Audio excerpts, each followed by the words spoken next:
Steve Roberts in Washington, next to the tidal basin, watching planes land at Reagan, hearing the planes land, and hearing the tourists, and hearing the ducks quack, and hearing the boombox from across the tidal basin, and hearing the construction workers that are refitting the Jefferson Memorial across the way, which I'm going to pan around to show you, the Jefferson Memorial. That's really what this video is about. It's about old Thomas Jefferson, and believing in God. Now, whether you're talking about Thomas Jefferson or Abraham Lincoln, they didn't push their religion on anyone, but they ascribed to the belief that it's good to believe in something bigger than yourself. And that's where my faith is rooted. The laws of nature and of nature's God. That's why I fell in love with the Declaration long before I was a Christian. There's more to the story than that, but I'm going to take my Chiefs hat off. I've gotten a lot of compliments on this hat. Oh my goodness. A lot of people love the Chiefs now. They are the champs.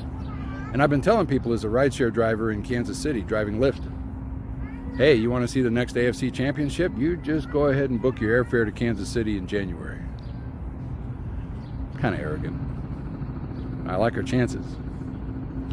Okay, I'm going to give you the first part of the Declaration from memory, and the last part, but I'm going to skip over the laundry list of grievances against King George III. In Congress, July 4, 1776, the unanimous declaration of the 13 United States of America. When, in the course of human events, it becomes necessary for one people to dissolve the political bands which have connected them with another, and to assume among the powers of the earth the separate and equal station to which the laws of nature and of nature's God entitle them. A decent respect to the opinions of mankind requires that they should declare the causes which impel them to the separation. We hold these truths to be self-evident, that all men are created equal, that they are endowed by their Creator with certain unalienable rights, and that among these are life, liberty, and the pursuit of happiness. That to secure these rights, governments are instituted among men, deriving their just power from the consent of the governed. That whenever any form of government becomes destructive of these ends, it is the right of the people to alter or to abolish it, and to institute new government, laying its foundation on such principles, and organizing its power in such form, as to them shall seem most likely to affect their safety and happiness.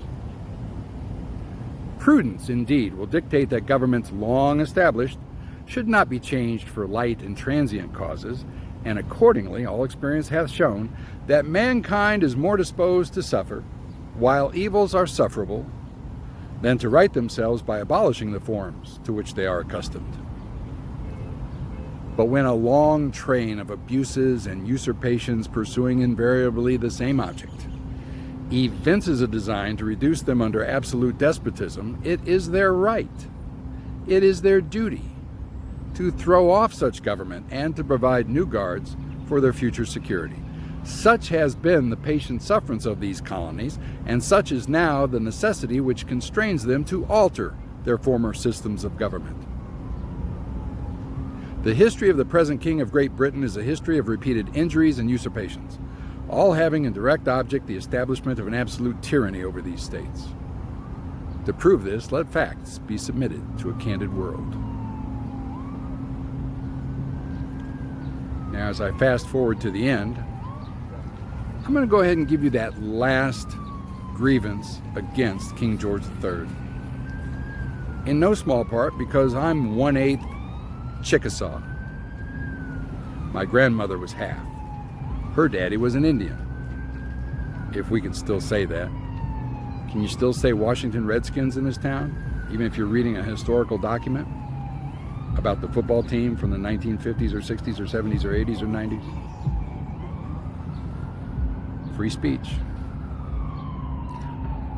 The last of the laundry list. He has excited domestic insurrections amongst us, and has endeavored to bring on the inhabitants of our frontiers, the merciless Indian savages, whose known rule of warfare is an undistinguished destruction of all ages, sexes, and conditions. In every stage of these oppressions, we have petitioned for redress in the most humble terms. Our repeated petitions have been answered only by repeated injury. A prince whose character is thus marked by every act which may define a tyrant is unfit to be the ruler of a free people. Nor have we been wanting in attentions to our British brethren. We have warned them from time to time of attempts by their legislature to extend an unwarrantable jurisdiction over us. We have reminded them of the circumstances of our immigration and settlement here. We have appealed to their native justice and magnanimity, and we have conjured them by the ties of our common kindred to disavow these usurpations which would inevitably interrupt our connections and correspondence. They too have been deaf to the voice of justice and of consanguinity. We must therefore acquiesce in the necessity which denounces our separation and hold them, as we hold the rest of mankind, enemies in war, in peace friends. We, therefore, the representatives of the United States of America, in General Congress assembled, appealing to the Supreme Judge of the world for the rectitude of our intentions, do in the name and by the authority of the good people of these colonies solemnly publish and declare that these united colonies are and of right ought to be free and independent states, that they are absolved from all allegiance to the British Crown, and that all political connection between them and the state of Great Britain is and ought to be totally dissolved. And that as free and independent states, they have full power to levy war, conclude peace, contract alliances, establish commerce, and to do all other acts and things which independent states may of right do.